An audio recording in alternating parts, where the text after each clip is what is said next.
Welcome back to another episode of Freedom Blueprint Podcast. I'm your host, Justin Deese. And listen, before we jump into today's episode, I wanted to share something pretty cool that we're doing. You know, one of the biggest challenges I hear from owners across the country is in finding and developing great service managers.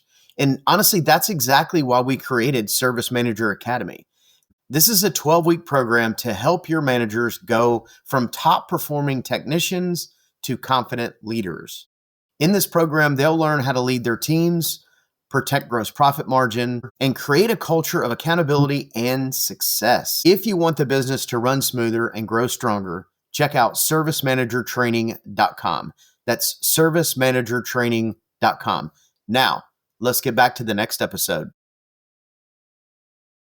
This interview took place at Service World 2025 at the Podcast Pavilion. And this was really cool. We got to do this interview with Justin and Janeen Norquist out of Sandwich, Illinois. And if you don't know where that is about, 40, 50 miles outside of the Chicago area.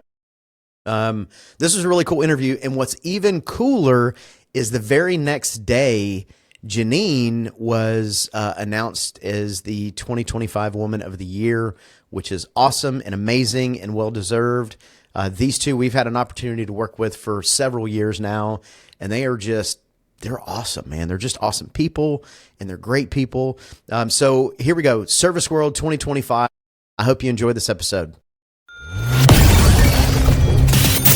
Running a home service business is hard. So how is it that some people make it look so easy?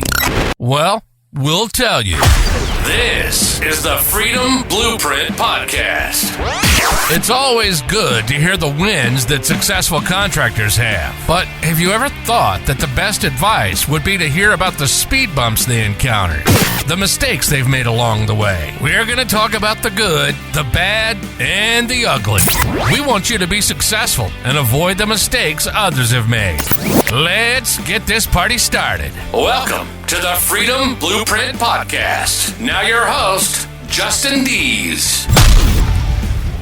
So welcome back to another episode of Freedom Blueprint Podcast. And this is a pretty cool one because we are live at Service World Expo.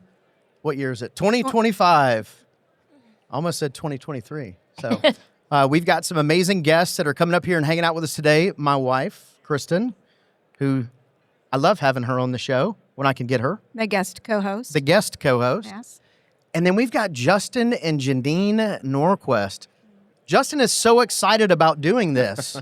Like, this is his natural space. He's pumped up. He's so far inside his comfort zone right now. I can just feel it. It's great. And we've got Janeen Norquist. So tell us a little bit about your business. So yeah, we're heating, air conditioning, and plumbing business, and we're out of Sandwich, Illinois. My wife and I are the owners. Everyone always jokes I'm just the pretty face of the organization. She's the brains of the operation. I think right now we're sitting about 23 to 24 employees. Thanks to Justin and some hiring events that we did, we've got 4 new hires here just within the last couple weeks. We've been in business. This is actually our 15th year. So we started January 1st of 2010. Yeah, that's awesome. Yeah, pretty awesome. Yeah. I mean, 15 years, you think about it. I mean, that's a long journey to be in the business. And let's think about what that looks like over that time. So, well, I know, 20-something years in the industry, just in business in general, but really in our industry, a lot of stuff has changed, right?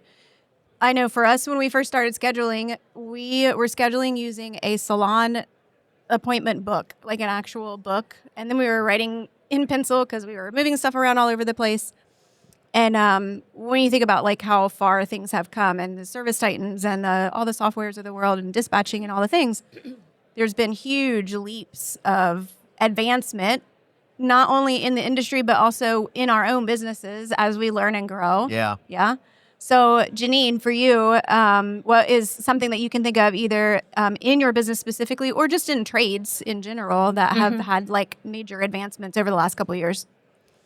Well, I think the first thing that comes to mind is, when we started our business, we were like, we need to hire a team that has been doing this, like a plumber, an HVAC technician who's been doing this for 10, 15, 20 years that has experience, because we need them in a truck and we need them to go.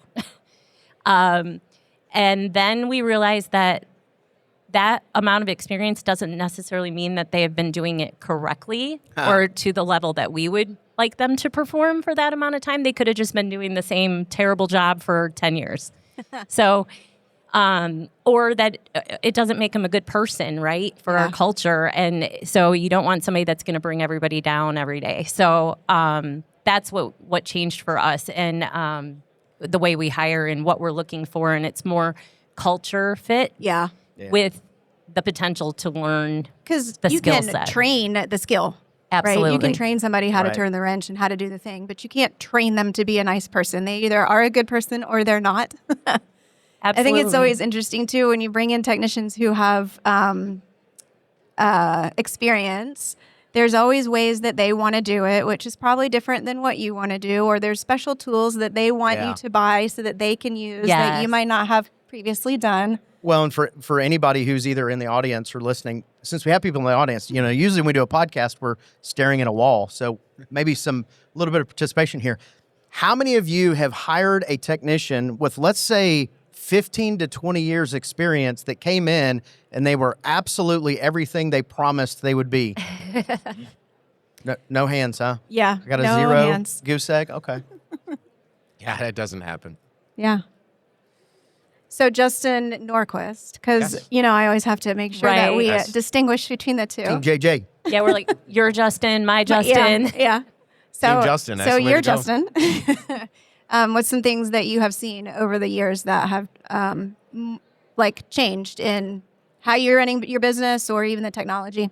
Yeah, I think one of the big ones is we kind of, just thinking about is from the technician standpoint, right? You get back in the day, I mean, myself, 20 some years in the industry, like I had to ride with the guy for an entire year before I was allowed to go out and do the stuff on my own. Now we have a 6-week program that we can get somebody up and going with being able to use Interplay Learning or any of the YouTube videos and all these. I mean, there's so much stuff now that you can get these younger guys and gals into that can get them up to speed a lot faster.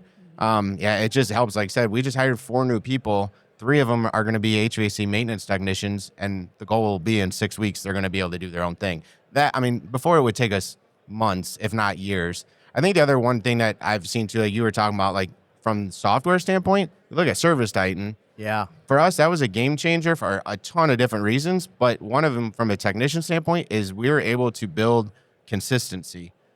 Because like Janeen said, I started that thing 2010 and I was young. I didn't know very much. And I'm like, I'm going to hire all these guys that know what they're doing.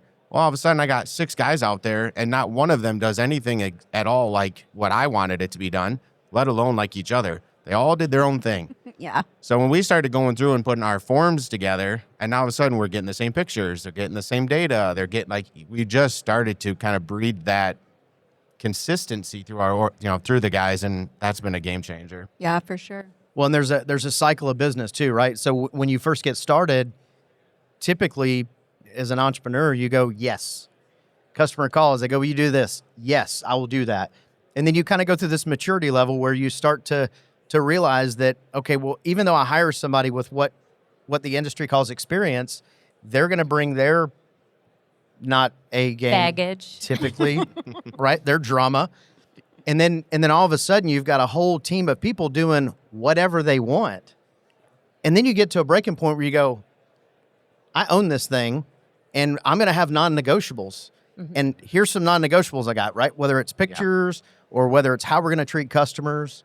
So I think that's great too, that you're bringing in that younger because right, you're hiring the younger generation. Yep. And teaching them, because obviously we all know there's a hiring opportunity that we have in our space right now. We as tradespeople have not done the greatest job of showing off how amazing our industry is, but it's starting to change now, right? I think it's starting to change where people are going, home services, that seems like a pretty cool thing to do. I mean, COVID definitely helped that. Yeah. When you realize that you're essential. Mm-hmm. I mean, That's very true. that's the thing. I definitely saw a huge change in the trades, like the trade schools and the programs and all that stuff. And, I think, younger kids are seeing like, oh, this is a job that I could have. Like, they really can't get rid of us. Right. So, okay, so we can't talk about the evolution of business over the last 10, 15 years, obviously without talking about AI. So are you guys utilizing it? How are you utilizing it? Does it terrify you? Are you excited by it? I'm going to let Janeen answer that one because honestly, it terrifies me. I do not use it as much as I should because it does kind of scare me a little bit. Okay. I was so curious to see if he was going to say it terrifies him or if he's excited about it, because I think he's still trying to decide. No, I think, and again, I am not super knowledgeable on it, but it is such a great tool to help streamline things. And you know, I tend to talk too much, which you might have realized at times. No. But I can but I can take something and then I can condense it down, you know, and say, you know, help me define what I really want to say out of these key points. And it's almost like a thought partner, basically, where I can have a conversation and it can help me talk things through so Justin doesn't have to listen to that all day. So what's so funny about that is I use AI exactly the opposite way. I put in like 3 words and I'm like, give me 4 sentences of what I can talk about this thing. I will say the one time that I finally had kind of given into the whole like AI thing, Janeen had been going through it for a while and like just Magi and all this stuff and she's just taking everything in and loving it. And I'm like, yeah, I'm not really into this right now. So we got talking one day and I had team member agreement already made up. Yep. And I'm like, I just needed to kind of put some like consequences kind of stuff, you know, some responsibilities. Like they weren't doing like, kind of had to hold some accountability things in there. And I'm like, I need to just add this section, but I wasn't sure how to word it and all this. And I'm like, this is going to probably take me a half a day because I would procrastinate. And finally I walked in Janeen's office, like, I don't have time for this. Is there any way you can help me with this? She's like, absolutely. One, it's HR stuff. So that's also her avenue there. So I'm like, all right, great. So I sat down and I think it was 2 minutes. She'd already got it pulled up. They literally gave us a word for word and she obviously made a couple of tweaks here and there. All of a sudden she grabs the document, uploads it, tells AI to add it. Boom. I think we were in 5 minutes. We had that whole entire document completely updated. And I was like, okay, this is kind of cool. Yeah. I mean, I think AI is such an incredible tool. The part that gets a little bit scary is when people start using it as your brain. Yes. Like it should be an extension. It's a tool in your toolbox. And I know for me, we've talked about this a lot. I write a lot, and it's made me such a better writer because I have to, anytime I'm writing, I'm explaining things as if I'm talking to a 6th grader. Yeah. Which, by the way, part of my prompt in my emails is, 8th grade comprehension. Write it as an 8th grade comprehension and make sure it's concise.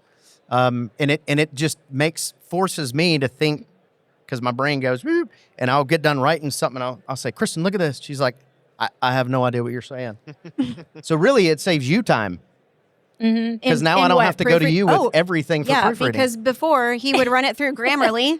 Right. And then Grammarly would miss all of these things. And I'm like, this is wrong, and this is wrong, and this is wrong. You're paying Grammarly. What is happening here? But it's not like that anymore. And then the virtual CFO said, you need to quit spending $20 a month on Grammarly. On a subscription that's not working. Yeah. Yeah, I could totally see that. I should probably take your advice on that too, because I'm pretty good. I'll get a whole email sent and in my head, and I have it all ready to go.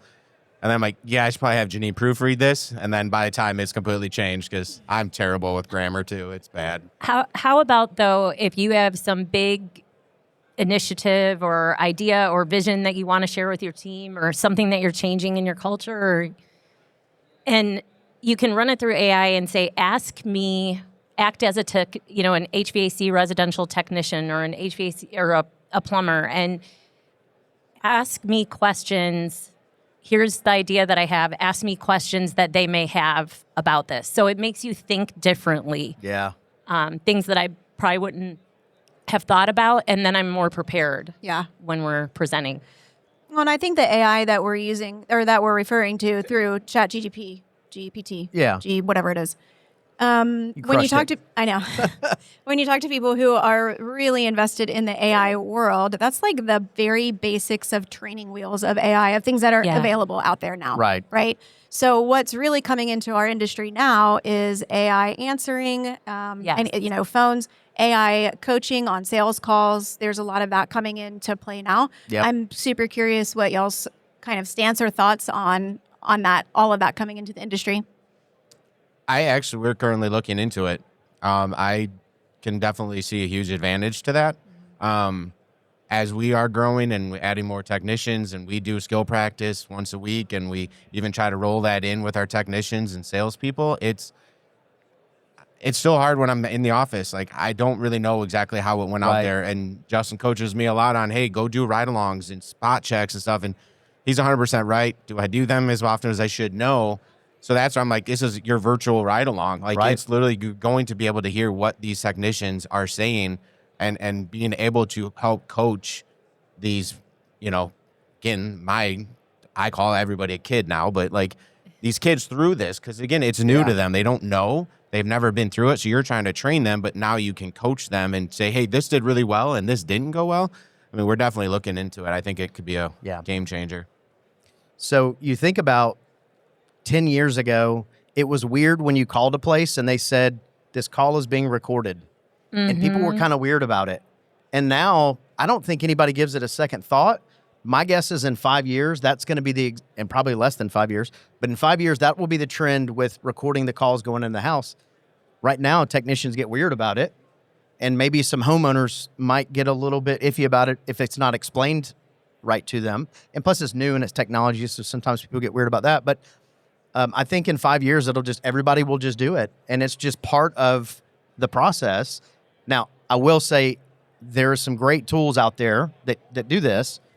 The one thing I caution people on is be very careful about, you can weaponize it, right? And if they feel like they're being micromanaged every step of the way, then what ends up happening is they don't want to be on your team because nobody wants to be micromanaged. But yeah, I think it's a great tool, and I'm excited for you guys to start utilizing it.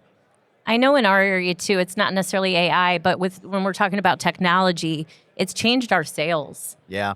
We have to set ourselves with prices and everything, and we're really rural, so we are competing with a lot of people that are not priced correctly, and they have no overhead. They have one van and it's them. So when customers are looking at pricing, we really have to be able to show that value, and things like conduit and the sales programs that we have in addition to Service Titan have been incredible and really, really sets us apart. We've gotten really good feedback on that. When you guys were first running sales calls at the very beginning, how were you presenting? How were you quoting? Oh, pen and paper. Heck yeah. How many Copy. options? Oh, yeah, I was doing one. And then when Janeen started. Justin, that's 0 options. Oh, it was one. And you You know got a where it came 50-50 from? shot there. It came from the fact, what could I work on? Yeah. Like I said, I'm not, for me, I've always told my techs, I'm not a smart technician. Like, I'm not the best technician. So when it came down to it, I'm not on my own. If that thing fails, I have to fix it. So what I'm going to sell is what I know how to fix. So literally, it was single stage, basic, everything I could possibly imagine. And then Janeen joins on, and she gets a phone call, and the customer's like, hey, how come I don't know about this rebate that's available from the utility company? She's like, I don't know. Let me check with Justin. So she asked me, and I said, well, that's on the higher end equipment. I'm not offering that. She's like, the customer's asking for it. And I was like, They did their own research. I don't know how to work on it. So, needless to say, started investing a little bit more training. Hired people that actually did know how to work on it. And then we went into, now we're 3 options. And but it was pen and paper. Mm-hmm. I knew I was fortunate that I came in like the flat rate side of things. So I kind of had an idea on how to price it based on what I was taught at, very young age. Yeah. Right. Now I look back 15 years later, I had no clue what I was doing. But yeah, it was pen and paper, and now we're into software, Smart Quote, and all these different platforms. And Remember when we had to decipher our technicians' handwriting? Oh my gosh, I remember yes. during interviews, I would be looking at their application, at their handwriting to see, are we even going to be able to read these invoices? Yeah. And now it's just, Now the talk text is pretty funny sometimes, though. Yeah. Oh, that's actually another great way to use AI to get the technicians to run their job summaries through AI first before they go into the summary notes. Yeah, I heard that. That was an awesome idea. Yeah. Well, and there's some, I don't know if you guys are using this, but there is some AI programs that will decipher Does it integrate right in there? Tersh knows. Yeah, Tersh knows. anything we want to know about AI. We just ask Tersh. Yeah. Yeah. 5 times a day I text him. How do you make this thing work? So aside from AI, what are some other shifts that you guys have seen in the industry over the last 15 years? This new generation of team members has been It's been great, right? They just are so eager to work and excitable and trainable. the good thing is they're like the same age as our daughters, and I hear our daughters are very transparent with us. So like they'll say like and one of our daughters works with us, and she is out at 4:00 to pick up her kids from daycare. You know, like I never did that when my kids were young. I was work. We started the business and it was crazy hours, 7 days a week. And, even when I was at their games and stuff, I wasn't fully present. I was on the phone or on the computer. So my generation created that, but it has been a good thing. It's taught me a lot, and when you're growing and learning in your own self-awareness and leadership, it's, you can't tell them all the stuff they're doing wrong. You can't just tell them to work harder. They have to understand why. They have to buy into your vision. You have to, we are constantly putting our vision, mission, core values at starting from the hiring event, every interview, every company meeting, everything, because they have to feel part of something bigger. They have to know how their role aligns with that and why what they do matters and feel cared for. And then they do need their time off. Yeah. Yes. You definitely have to lead in a different way. Yeah. And it's interesting because the generation now, they just have so many different options than we did, right? Like when we were growing up, if you had a job, you didn't leave that job till you had another job. Well, now, if they don't like something you said or didn't say or whatever, they're getting in their truck, they're on their phone, and they're door dashing by 30 minutes from now. So they just, this whole gig economy, it just gives them so many more options, which makes it tougher from a stick rate of your team members, right? It's harder to keep them around because they do have more options. But when you do the things that you guys do, right? So for anybody listening or watching, if you've never been to their shop, they have core values everywhere. They do lots of training. It is an amazing shop. And you guys live all of that, right? So it's you talk about it in your team.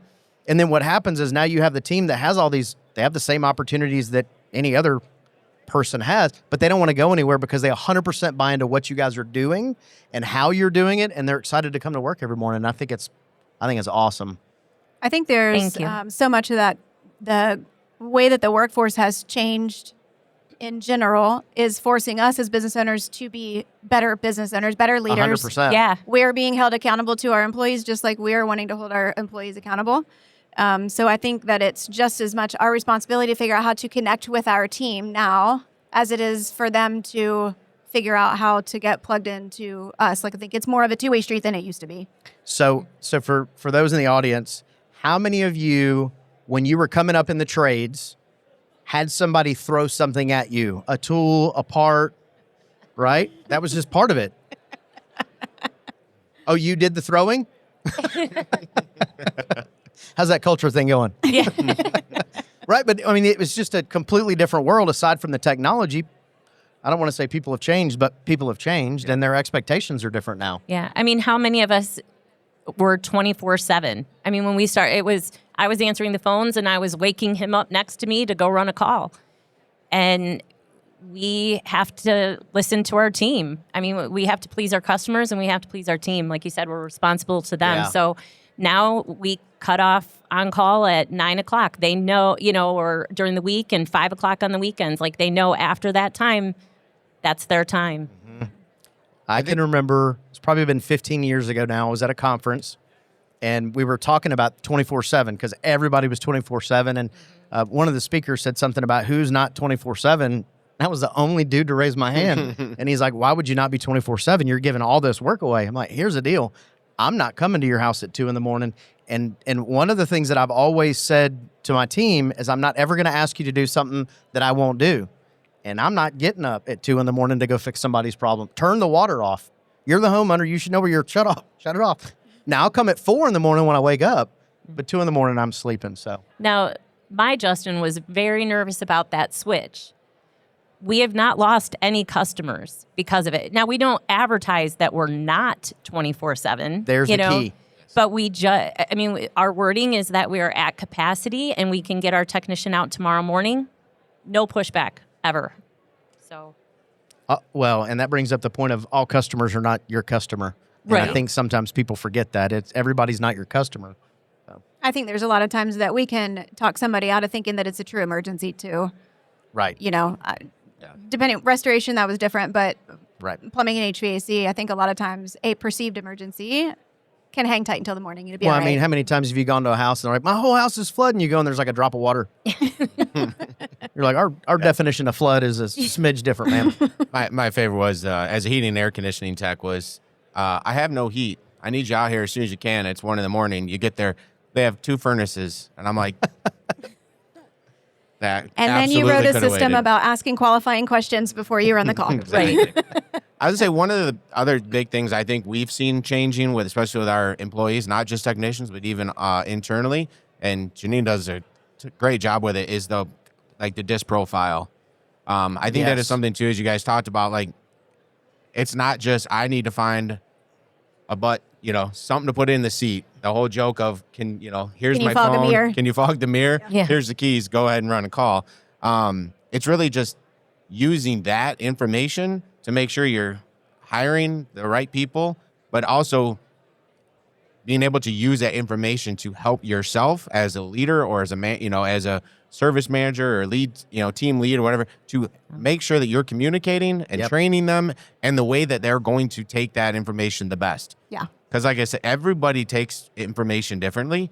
Janine and I joked, and we've joked with you guys, we've all worked together long enough to know, is like Janine will send an email and it's 2 paragraphs. And then she'll be like, send me a text. Well, did you get my email? And I said, yep. And then she's mad. And I'm like, Justin, the man of many words. Because he Yeah, says, I'm like- I didn't read it. I didn't have time. It's like 3 like- paragraphs. So she's learned though, like for her, like it's like, send me really quick, high level things and I will come and I'll respond. But if you're going to send me paragraphs, you're going to have to give me 8 o'clock at week or night 2? when I go home. It's like, I'm not reading Look, it. all you have to do though is run her email through ChatGPT and send Well, actually, now Google will do that. It'll summarize it now. Condense this. Yeah. So one of the things, so earlier I said you guys do a really good job of core values and all the things at your shop. The other thing you guys do is you hang everybody's disc profile in the training room. And it's really cool because it teaches them, how to communicate with each other. Because that's normally when 2 people don't get along, it's normally because they just speak a different language. And if they understand how the other person communicates, then it becomes an easier.